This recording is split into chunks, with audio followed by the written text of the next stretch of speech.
Une joie de se retrouver encore ce matin pour se mettre à l'écoute de la parole de Dieu. Vous savez, on est toujours dans cette période, et le mois de mai, là, on arrive presque à la fin. Cette période en Église, on essaye de discerner la volonté de Dieu, la vision de Dieu, la mission de Dieu pour cette saison qui s'ouvre devant nous. Et depuis le mois de janvier, on aborde chaque mois un thème particulier de la vie de l'Église, de toute vie d'Église. Au mois de janvier, c'était l'adoration. En février, c'était la communion fraternelle. En mars, c'était le témoignage. En avril, c'était l'enseignement. Et puis là, on est au mois de mai maintenant. Et on arrive au thème que vous attendez tous, le service. Alors j'ai ramené quelques petites choses pour illustrer tout ça. Je n'avais pas mon tablier aujourd'hui.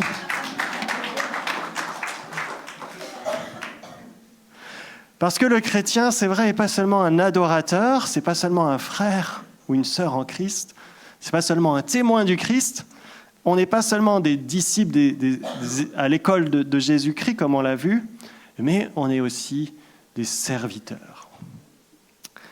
Et ce n'est pas forcément un thème très à la mode, hein. On préfère nous entendre dire que le Seigneur veut faire de nous des leaders, qu'on est appelé à dominer, à être la tête, non pas la queue. Et même dans nos églises, parfois le mot serviteur, qui désigne dans la Bible à la base un esclave, est utilisé comme un titre. Le grand serviteur de Dieu. Rappelez-vous, dans le mot ministère, c'est mini, c'est le petit, c'est le serviteur. C'est de là que ça vient. Alors on va aborder ce thème du service, qui est vraiment fondamental, qui parcourt toute la Bible, comme on va le voir. La dimension du service, c'est quelque chose qui est fondamental, qui est au cœur de notre identité, de notre vocation chrétienne. Et pour commencer cela, j'aimerais aujourd'hui qu'on fixe vraiment nos regards sur l'exemple du serviteur parfait. Vous savez qui c'est ? Jésus-Christ. Jésus-Christ, serviteur parfait. Et on a beaucoup parlé de liberté, de libérer de l'esclavage. Et le thème de mon message, c'est être libéré. Nous avons été libérés de l'esclavage par Christ pour servir. C'est paradoxal, hein ? Mais c'est ce que nous dit la Bible. Et pour cela, je vous invite à nous tourner ensemble vers un passage qui se situe au 10e chapitre de l'évangile de Marc, Marc chapitre 10, à partir du verset 32. Et je vais lire juste le début, puis commenter un peu au fur et à mesure. Marc 10, verset 32. Ils étaient en route, donc Jésus, ses disciples, étaient en route pour monter à Jérusalem. Jésus marchait en tête. L'angoisse s'était emparée des disciples et ceux qui les suivaient étaient dans la crainte. Je m'arrête juste sur ce verset. Le texte nous dit que Jésus et ses disciples sont en route vers Jérusalem, la ville sainte, le lieu de la présence de Dieu, là où est le temple. Mais le texte nous dit que l'ambiance, c'est pas vraiment à la fête. C'est un peu spécial. Il y a comme un climat d'angoisse, de peur, de crainte parmi les disciples. Et on peut se dire, c'est bizarre quand on ne se rappelle pas le contexte. Pourquoi ? Probablement parce que ça fait déjà 2 fois que Jésus, depuis qu'ils ont pris la route depuis la Galilée vers Jérusalem, 2 fois que Jésus a annoncé que ça ne va pas trop bien se passer à Jérusalem. Qu'il va se faire arrêter, qu'il va mourir même à Jérusalem. Et forcément, ce genre d'annonce, ça met un peu tout le monde mal à l'aise, hein ? Mais en même temps, c'est assez clair que les disciples, ils n'y croient pas trop. Parce que sinon, ça ferait bien longtemps qu'ils auraient arrêté de suivre Jésus. Je ne sais pas si vous réalisez la chose. Vous suivez quelqu'un qui vous dit « Alors, je vous explique le plan, on va à Jérusalem, je me laisse arrêter, je meurs. Venez avec moi !» Ouais. Si vraiment ils avaient compris cela, les disciples auraient déjà dit « Écoute Jésus, j'ai bien apprécié te suivre jusque-là. Alors les malades guéris, les captifs libérés, la multiplication des pains, ouais, c'était super tout ça. Hein. Mais là, tout d'un coup, je me souviens, je crois que j'ai oublié un truc sur le feu en Galilée. J'ai mes parents qui m'attendent à la pêche.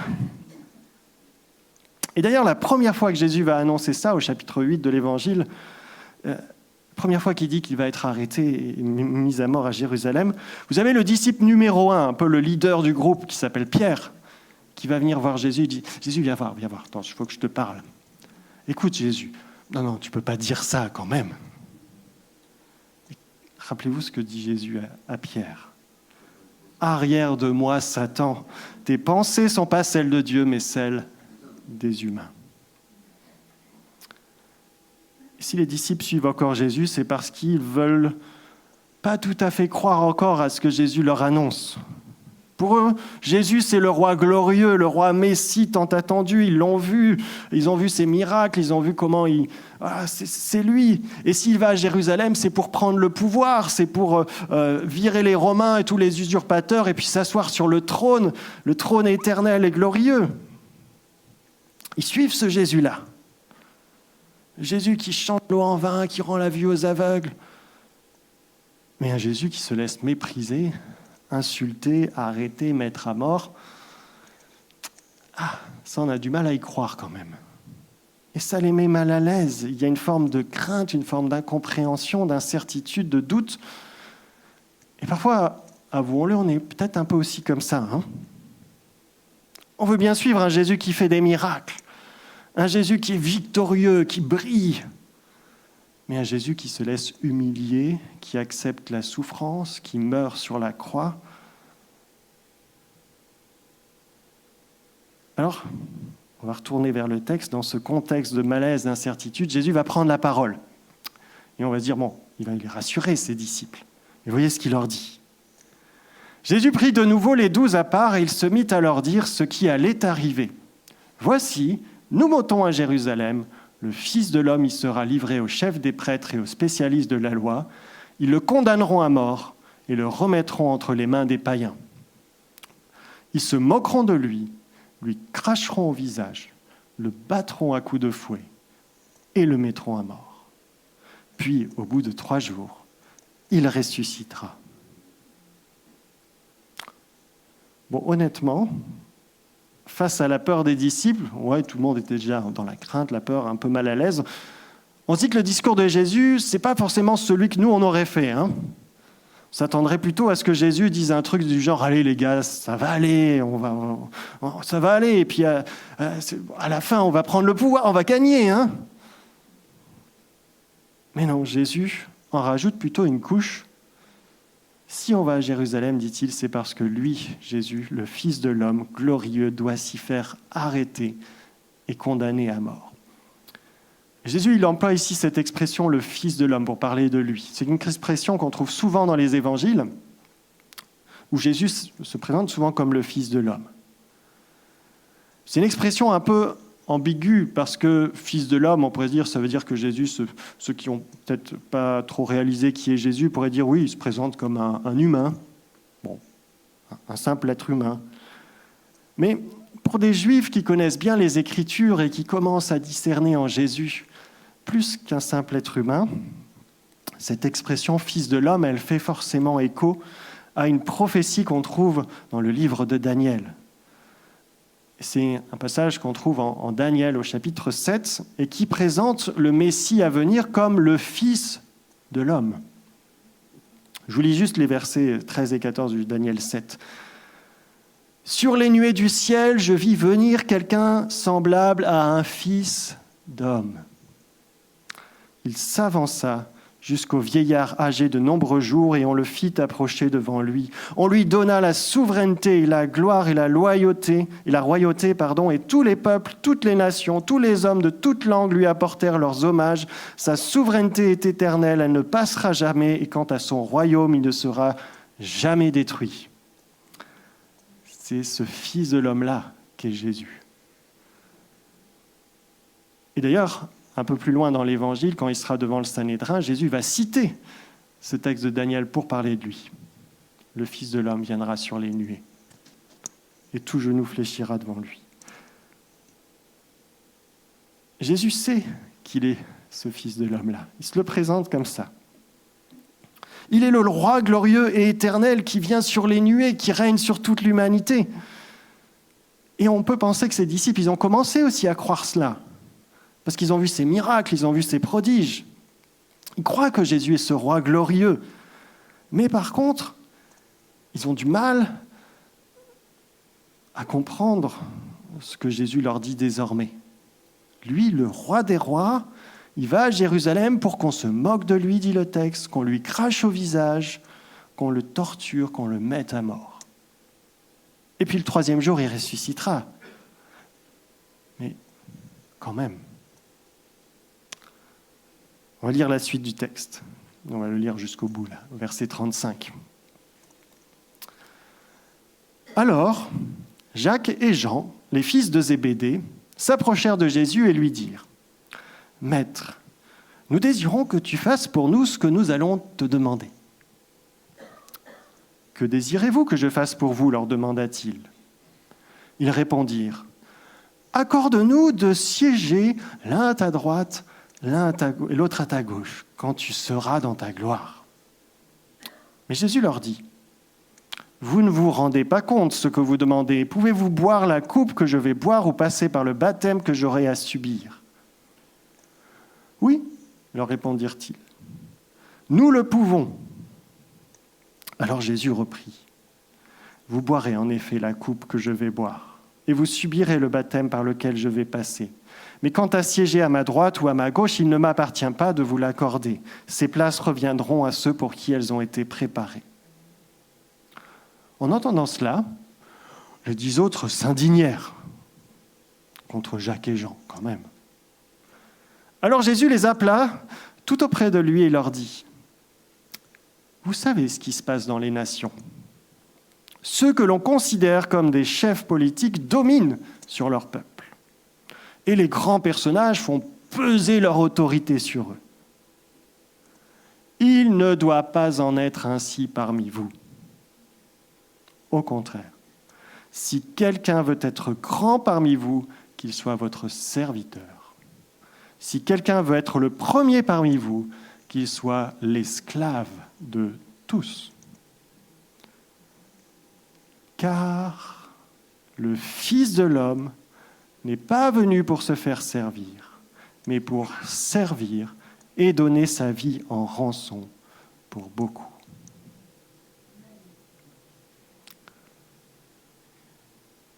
Vous voyez, pour la 3e fois dans cette section de l'évangile de Marc, Jésus annonce qu'il va mourir, puis ressusciter, bien sûr. Et si vous avez déjà lu cette partie de l'évangile de Marc, vous saurez aussi que c'est la 3e fois qu'à chaque fois ça se passe comme ça, les disciples réagissent de manière inappropriée, comme s'ils étaient un peu sourds, comme s'ils avaient du mal à comprendre ce que Jésus venait de leur dire. Cette fois, ce n'est pas Pierre qui vient trouver Jésus, juste après qu'il ait dit ça, mais c'est les numéros 2 et 3 du groupe, Jacques et Jean. C'est un peu ceux qui sont souvent très proches de Jésus dans les évangiles. Et qui réagissent de façon très surprenante. Dis-nous, Jésus, une fois que tu seras couronné roi, tu ne pourrais pas nous réserver la place à ta droite, à ta gauche, les meilleures places ? Autrement dit, ils veulent être les premiers ministres du roi des rois. Alors Jésus leur fait comprendre, d'une certaine manière, je crois que vous n'avez pas bien entendu ce que je viens de dire. Peut-être qu'il faisait la sieste pendant la prédication, je ne sais pas. Alors il lui fait une petite piqûre de rappel. Pouvez-vous boire la coupe que je vais boire ou passer par le baptême par lequel je vais passer ? Ce qui est une manière imagée, dans le langage de l'époque, de se référer aux souffrances que Jésus va subir jusqu'à la croix. Jésus leur dit d'une certaine manière, est-ce que vous avez compris que mon trône de gloire, il est construit avec le bois de la croix ? Est-ce que vous avez compris de quelle nature est mon règne ? Et bizarrement, les disciples, d'une certaine manière, répondent à Jésus, oui, on est prêt, oui, on peut, ouais, ça va. Mais on voit bien que Jésus a compris qu'ils n'ont pas vraiment bien compris. Et peut-être, je ne sais pas quel était leur raisonnement, peut-être qu'ils se sont dit, Jésus a dit, voilà, il va mourir, et puis 3 jours après, il ressuscite. 2-3 jours de souffrance, Ok, ça peut passer pour un règne éternel, hein, et glorieux. On est prêt, ça marche. 2-3 jours peut-être. Si c'est le prix à payer pour être les premiers ministres, ok, ça passe. Un examen d'entrée raisonnable. Mais non. C'est pas ce que voulait dire Jésus. Le chemin de souffrance de Jésus, ce n'est pas juste un détail par lequel il faut passer. C'est un point central de l'identité de Jésus, de ce qu'il a fait, de son œuvre. C'est un aspect fondamental de qui est Jésus. Parce que ce n'est pas la souffrance ici qui est le point central, mais c'est que c'est par cette souffrance, Jésus est en train de démontrer qu'il est un roi serviteur. Et Jésus l'explique. Ne pensez pas comme les nations, comme les rois du monde, comme les puissants de ce monde. Ne régnez pas comme règnent les puissants de ce monde qui dominent en souhaitant démonter leur force avec puissance. Ça, c'est pas le royaume du Christ. Ça, c'est pas le royaume de Dieu. Jésus renverse les trônes de ce monde et nous fait comprendre ce que ça signifie vraiment régner selon Dieu. Il s'agit d'être grand en se faisant les serviteurs des autres. Il s'agit d'être le premier en se considérant comme étant l'esclave de tous. Et pourquoi sommes-nous appelés à devenir les serviteurs des autres, selon ce que dit Jésus ? Le dernier verset nous donne la justification. Il y a ce mot « car »,« parce que ». Je ne sais pas si vous avez remarqué. C'est comme ça qu'il termine. « Car le Fils de l'homme n'est pas venu pour se faire servir, mais pour servir et donner sa vie en rançon pour beaucoup. » Voilà l'explication. Voilà la raison pour laquelle l'attitude du serviteur, c'est un aspect fondamental de notre identité en Christ. Parce que le service chrétien, il est ancré dans l'acte le plus fondamental, le plus central de la foi chrétienne, qui est la mort de Jésus pour nous à la croix, à notre place. Et si Jésus monte à Jérusalem pour être mis à mort, pour souffrir autant, ce n'est pas parce qu'il aime bien la souffrance, ce n'est pas parce qu'il serait masochiste, ça n'a rien de cela. Ce n'est pas parce qu'il faudrait bien qu'il souffre un petit peu, non. C'est parce que sa mort sur la croix, c'est le service ultime qu'il nous rend à nous. Vous savez, la crucifixion, c'est la pire manière de mourir à l'époque. La mort la plus humiliante, celle qui est réservée aux pires malfaiteurs, aux esclaves notamment. Et Jésus choisit cette mort parce que c'est le moyen par lequel il donne sa vie en rançon pour beaucoup, dit-il. La souffrance de Jésus, ce n'est pas la rançon de la gloire, c'est la rançon pour notre salut. Vous savez, une rançon, c'est quoi ? Une rançon, c'est une somme d'argent qui permet, dans notre vocabulaire, à un otage ou un prisonnier d'être libéré. Mais dans l'Antiquité, c'était aussi utilisé pour désigner la somme d'argent qui permettait d'acheter la liberté d'un esclave. Les esclaves étaient parfois devenus esclaves pour régler une dette et pour retrouver la liberté. Si quelqu'un leur payait cette dette à leur maître, ils pouvaient retrouver la liberté. Et Jésus, c'est ce qu'il dit. D'une certaine manière, c'est une image qu'il utilise pour nous faire comprendre son œuvre. C'est comme si Jésus, nous qui sommes esclaves, avec un prix à payer, venait trouver le maître, notre maître, et nous lui disait « Je paye le prix de sa liberté et je le paye de ma vie. » C'est assez paradoxal, hein ? En mourant pour nous à la croix, Jésus s'est fait esclave pour nous, afin d'acheter notre liberté, pour qu'à notre tour, on puisse se faire esclave des autres. C'est ce qui est dit dans le texte. Voilà la logique chrétienne. Alors comment comprendre cela ?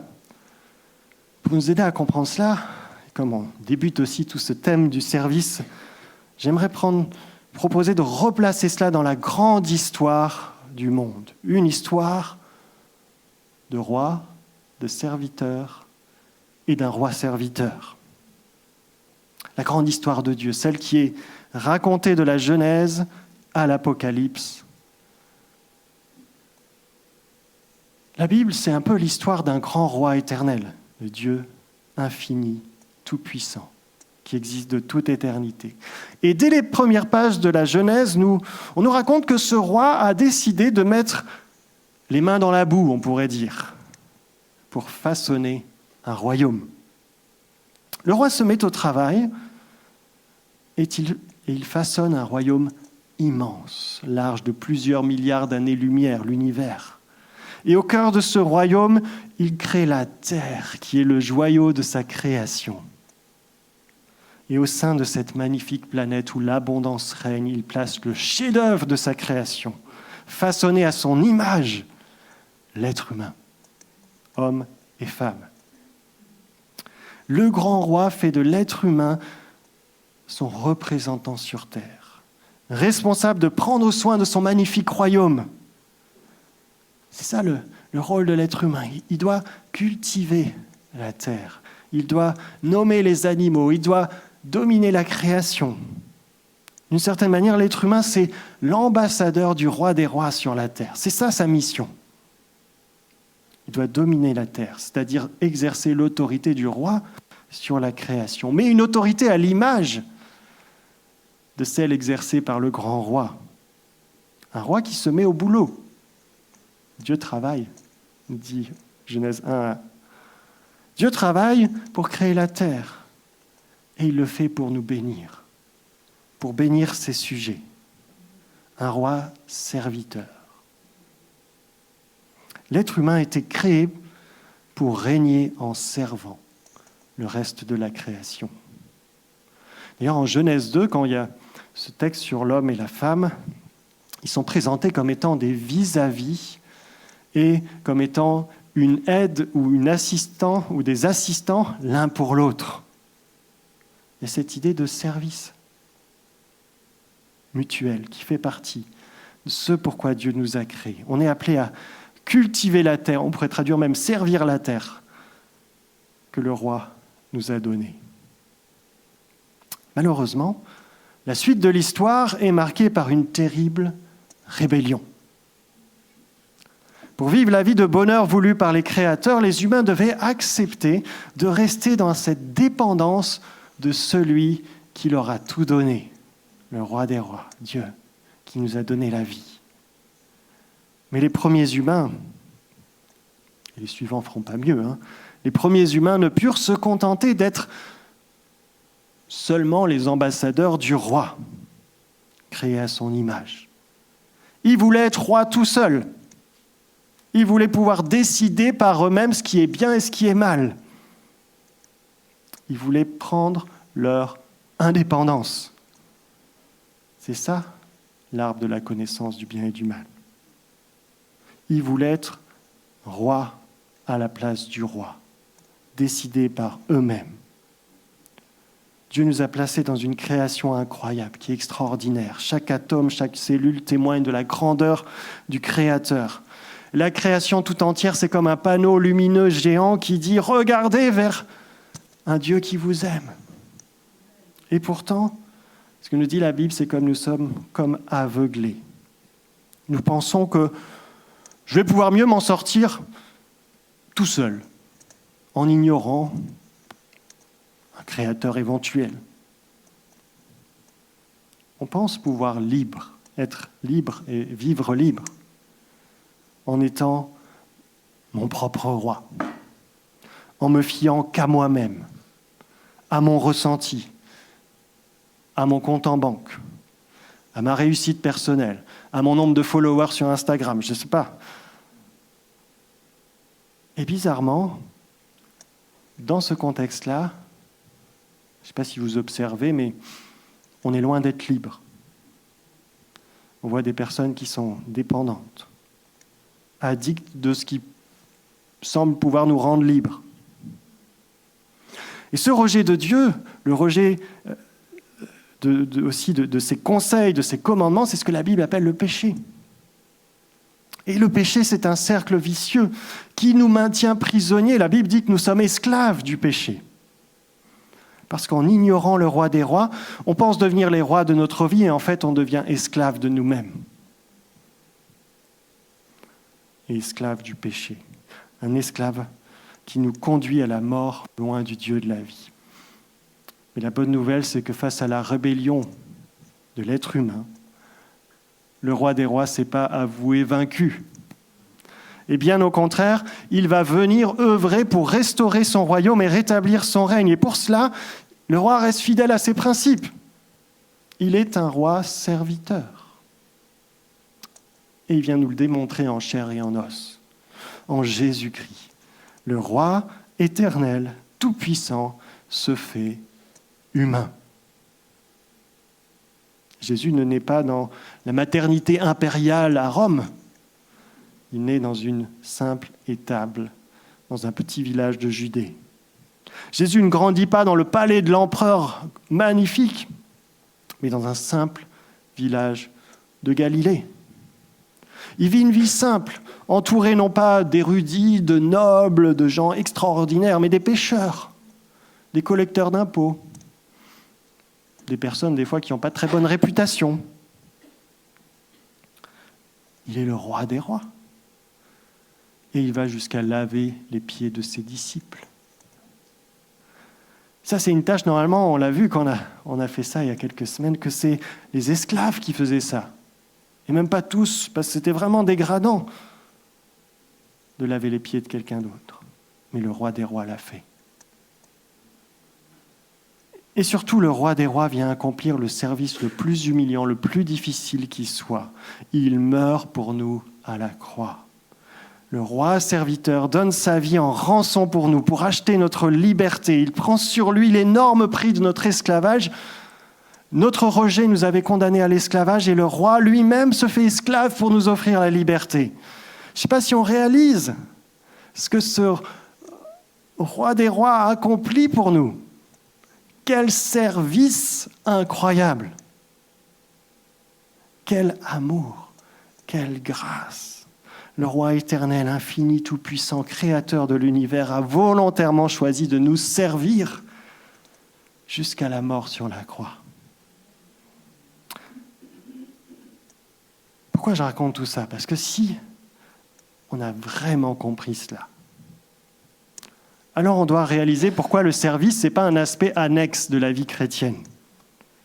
Si on a compris la manière dont Jésus nous a servis, jusqu'à payer de sa vie le prix de notre liberté, alors toute notre vie devrait être marquée par le désir de servir. Dans le passage qu'on a lu, Jésus nous invite simplement à servir les autres comme il nous a servis. On pourrait paraphraser « Servez-vous les uns les autres comme je vous ai servi ». Le roi s'est fait esclave pour nous rendre libres afin que nous puissions servir. Ça, c'est le message de l'Évangile. C'est une vérité fondamentale, centrale pour notre foi. Voilà la grande histoire, voilà l'Évangile. Qu'est-ce que ça implique, on pourrait dire maintenant, pour notre compréhension du service? Et je vais, dans cette deuxième partie du message, voir quelques pistes avec vous. La première chose, je pense qu'il faut bien qu'on réalise, c'est que le service, ce n'est pas un aspect annexe de notre vie chrétienne. Nous sommes appelés à devenir toujours plus des serviteurs, à la suite du serviteur par excellence. On doit laisser le Saint-Esprit façonner notre caractère, notre personne, pour que notre vie tout entière soit une vie de service pour Dieu et pour les autres. Et ça ne concerne pas juste la vie de l'Église. Ça fait partie de toute notre identité en tant que chrétien. Si j'ai vraiment compris comment le roi des rois s'est mis à mon service, je peux que vivre une vie de service pour les autres. Et ça implique tous les aspects de ma vie. Ça commence peut-être par ma vie de famille. Ma vie de famille, je ne suis pas appelé à la voir juste comme quelque chose qui va répondre à des besoins pour moi. Des besoins d'affection, des besoins, je ne sais pas. Mais comme peut-être, en premier lieu, un lieu de service pour mon conjoint, pour mes enfants, pour mes frères, mes sœurs, mes parents. Je suis appelé à envisager mes études, mon travail aussi sous cet aspect-là. Non pas comme le monde le fait, où on voit le travail juste comme un truc qu'il faut faire pour gagner de l'argent, pour pouvoir vivre, tout simplement. Dieu n'a pas créé le travail juste comme un truc utilitaire. Le travail est voulu par Dieu comme un service. Dès la création, c'est comme ça que c'est vu. Le travail, c'est la manière par laquelle je sers la création magnifique que Dieu a créée. Je sers celles et ceux, les êtres humains que Dieu a créés.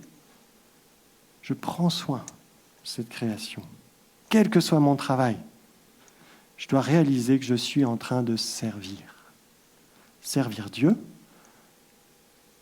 et servir mon prochain. Et ça, c'est l'exemple que Dieu nous laisse. Il est le roi serviteur.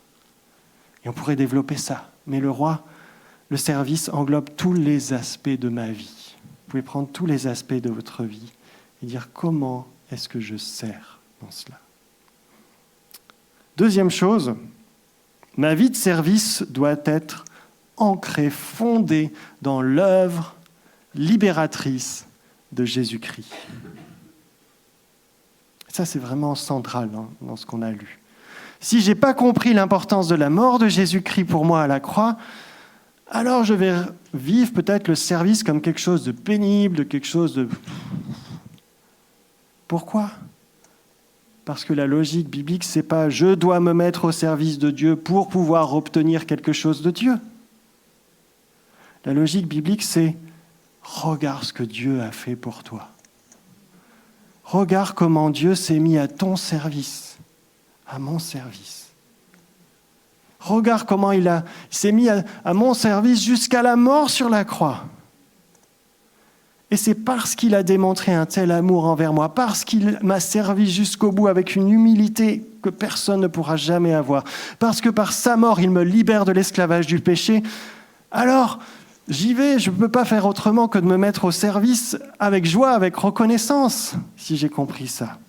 C'est parce que le roi des rois n'est pas venu pour être servi, mais pour me servir, que je me mets volontairement, librement à son service et au service des autres. Alors à chaque fois que je vais avoir du mal à servir, parce que, soyons honnêtes, ce n'est pas toujours facile de servir.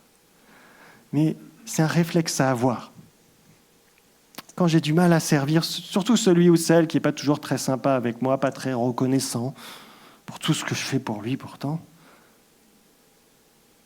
il y a un réflexe à avoir.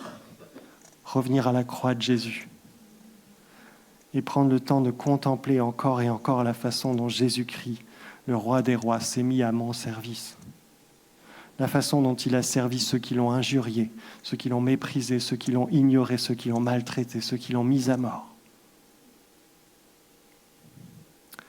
Il y a un peu plus de 2 semaines, c'était juste dans le temps de jeûne et prière qu'on avait avant Pâques, la semaine sainte, on a pris un temps le samedi matin pour se laver les pieds les uns des autres. Parce que Jésus a fait ça. C'est l'évangile de Jean qui nous le raconte pour ses disciples. Et il dit, voilà, faites de même. Bien sûr, c'est le sens de ce qu'il fait qui est plus important que le geste lui-même, mais je pense que vous pouvez demander, je ne sais pas si c'est plusieurs d'entre nous ici ce matin qui étaient là, mais je crois qu'on a vécu quelque chose de beau, de fort, n'est-ce pas ? Vous êtes d'accord ? Mais avant de nous y mettre, honnêtement, on n'était pas super à l'aise. On était un peu, on se disait, on ne sait pas trop, c'est la première fois, comment, vraiment, il faut faire ça. On était un peu angoissés, un peu comme les disciples au début du texte. Mais une fois qu'on s'y est mis, il y avait une sorte de joie, de paix dans ce moment-là, quelque chose de assez extraordinaire qu'on a vécu, comme une forme de libération. Et je crois que c'est une bonne illustration d'une vérité divine. Contrairement à ce que pense souvent l'être humain, le service volontaire qui est accompli dans un acte d'amour, de grâce, c'est un acte libérateur. Lorsque je choisis de servir comme Christ nous a servi, j'expérimente la liberté du roi serviteur. Troisièmement, pour pouvoir servir avec joie et confiance, je dois comprendre que ma valeur, mon identité, ce que je suis, ça ne dépend pas de ma position sociale. Ça ne dépend pas de mon nombre de followers sur les réseaux. Ça ne dépend pas de ma place dans l'église, sur l'estrade ou au micro ou je ne sais pas où. Ça ne dépend pas de mon nombre d'applaudissements. Ça ne dépend pas de l'admiration que les autres ont pour moi. Ça ne dépend pas de ce que les autres me disent comme remerciement ou pas. Ma valeur est définie par celui qui m'a créé. Et ce Dieu qui m'a créé dit que je suis une créature merveilleuse, que j'ai été créé à son image. Le Dieu créateur a donné à tous les êtres humains une position de premier ministre quelque part dans son royaume, responsable de servir sa création. Et si j'ai encore des doutes, je dois me rappeler que j'ai tellement de valeur pour Dieu qu'il a envoyé son Fils Jésus-Christ pour me le démontrer concrètement. Le roi des rois est allé jusqu'à mourir atrocement sur une croix pour que je puisse être libéré de l'esclavage. Si je n'ai pas de prix à ses yeux, je ne sais pas comment il pourrait faire d'autre pour me le démontrer. Et quand il l'a fait, j'avais encore rien fait, moi. Je n'étais même pas né, quand Jésus est venu il y a 2000 ans. En tout cas, pas moi, je pense personne d'entre vous, mais... J'avais encore rien fait pour le mériter. Mais voilà qui je suis, non pas parce que ça dépend de mon service, ma position sociale ou autre, mais c'est parce que c'est Dieu lui-même qui le dit. Et il est mon créateur. Il n'y a personne de mieux qui le sait que lui. Et ça, c'est fondamental de comprendre ça pour pouvoir se mettre au service. Ma valeur ne dépend pas de la visibilité de mon service. Selon le regard de Dieu, le président de la République, il a autant de valeur que celui qui nettoie les toilettes au palais de l'Élysée. Dans l'Église, celui qui sert en faisant le ménage, il a autant de valeur pour Dieu que celui qui sert en apportant une prédication. Ma valeur ne dépend pas de ma réussite sociale. Ma valeur ne dépend pas de ma richesse, de ma visibilité. Jésus, c'est le roi des rois glorieux, le Dieu de toute éternité, et il savait qu'il l'était. Et pourtant, il était méprisé, injurié, rejeté, mis à mort. Mais il ne s'est pas senti remis en cause dans son identité. Sur la croix, vous savez, lorsqu'il mourait, il était tout autant le roi de gloire que dans son ciel de gloire. Vous voyez, Jésus nous invite à ne pas penser comme le monde pense, à arrêter de valoriser des positions. Et je crois que dans l'Église, c'est le premier lieu où ça doit être le cas. Vous savez, il n'y a pas de montée en grade dans l'Église. Il n'y a pas des services qui seraient mieux que d'autres. Il n'y a pas d'échelle de service. Ma valeur dans le corps du Christ, elle ne dépend pas de ma visibilité, de la façon dont je suis honoré même par les autres ou mis en avant, parce qu'on a tous ce réflexe-là, on va mettre en avant plus certains. Mais ce n'est pas juste. Quel que soit le type de service que je fais, j'ai la même valeur aux yeux d'un Dieu qui a donné sa vie en rançon pour moi. C'est important. Et puis, dernier point, et là c'est aussi un changement de paradigme, c'est-à-dire paradigme, c'est une façon de voir le monde, une façon de voir les choses, où là aussi Jésus nous fait comprendre que ce n'est pas comme le monde le voit qu'on doit penser.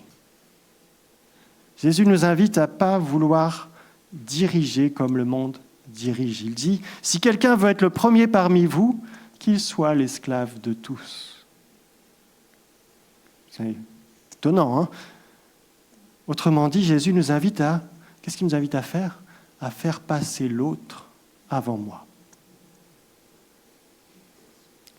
Et ça, c'est l'attitude du serviteur. Le serviteur choisit simplement de faire passer l'intérêt de son prochain avant le sien, de valoriser la vie de son prochain plutôt que la sienne. C'est ce que Jésus a montré. Et dans une société, vous savez, on est tellement centré sur soi, on est une société quand même très individualiste en Occident, en France en particulier. C'est mon plaisir personnel, mon épanouissement personnel qui compte avant tout. C'est pas très à la mode tout ça, ce que dit Jésus. Et on a plutôt tendance à faire passer mon intérêt avant celui de l'autre. Il faut devenir des gagnants, pas être des losers. Ce qui compte, c'est ma réussite personnelle, même si ça se fait au détriment des autres. C'est pas grave. dégâts collatéraux. Mais c'est pas ce que Jésus nous montre par son exemple. Jésus ne cherche pas à être une star à son époque, il ne cherche pas à être vu comme un vainqueur à tout prix, il cherche à placer les intérêts des autres avant les siens. Il donne sa vie pour nous sauver. Et rappelons-nous que pour pouvoir adopter cette attitude, il faut qu'on ait bien compris, c'était le point d'avant, notre identité, qui ne dépend pas de notre position sociale. Rappelons-nous aussi que c'est en tant qu'esclaves libérés, libres, que nous sommes appelés à servir volontairement. Jésus nous a libérés de l'esclavage et nous appelle à nous mettre au service des autres, volontairement, de manière libre. Jésus était libre dans sa façon de se mettre à notre service. Il n'avait pas besoin de donner sa vie pour être plus heureux ou pour être plus honoré. Il n'avait aucune obligation de nous sauver, de nous servir. Et pourtant, par amour pour nous, il choisit de s'humilier en donnant plus de valeur à notre vie qu'à la sienne. Est-ce qu'on est prêt à faire ce choix dans nos vies au quotidien, dans notre travail, dans notre lieu d'étude, dans notre vie d'église ? Est-ce qu'on est prêt ce matin à dire à Dieu, oui, je veux servir mon prochain. Et je voudrais décider de ne plus vivre uniquement pour moi-même. Non pas parce que je pourrais obtenir quelque chose comme ça. Non pas parce que je vais arriver à plus de réussite, ou c'est le processus pour venir en position plus haute. Non, parce que toi, le roi des rois, tu es venu me servir jusqu'à la mort, sur la croix, afin de me rendre libre. C'est par amour, par joie, par reconnaissance que je veux décider de servir. Est-ce qu'on peut se mettre devant le Seigneur, fermer les yeux un instant et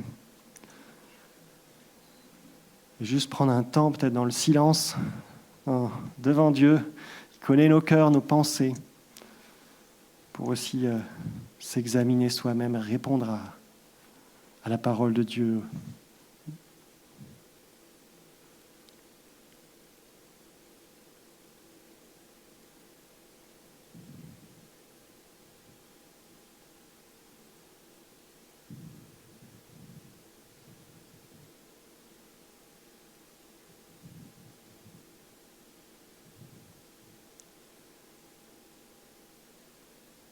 Seigneur notre Dieu, notre Père,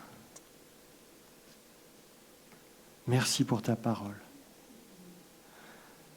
Merci d'avoir envoyé ton Fils Jésus-Christ pour nous servir jusqu'à la mort sur la croix.